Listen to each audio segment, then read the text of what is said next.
அண்மை செய்தியை பார்த்து வருகிறோம். பரப்புரைக்கு செல்ல விடாமல் ஹிந்தி பேசும் வருமான வரித்துறையினர் தன்னை சிறைபிடித்திருப்பதாக தமிழ்நாடு காங்கிரஸ் தலைவர் செல்வ பெருந்தகை குறிப்பிட்டிருக்கிறார். விவரங்களுடன் செய்தியாளர் தமிழரசி இணைந்திருக்கிறார். தமிழரசி, விவரம் என்ன?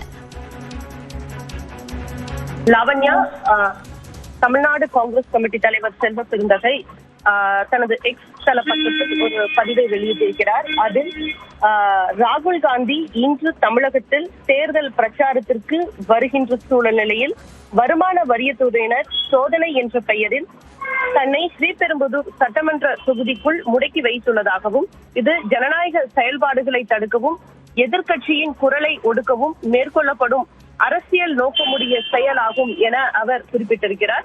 இன்று ராகுல் காந்தி தமிழகத்தில் கன்னியாகுமரி பரப்புரை மேற்கொள்ள வர இருக்கிறார். இதற்காக செல்வ பெருந்தகை இன்று கன்னியாகுமரி செல்ல திட்டமிடப்பட்டிருந்தது. இந்த நிலையில் தற்போது அவர் வருமான வரித்துறையினர் சோதனை என்ற பெயரில் ஸ்ரீபெரும்புதூர் சட்டமன்ற தொகுதிக்குள் முடக்கி வைத்திருப்பதாக குறிப்பிட்டிருக்கிறார். லாவண்யா, விவரங்களுக்கு நன்றி தமிழரசி.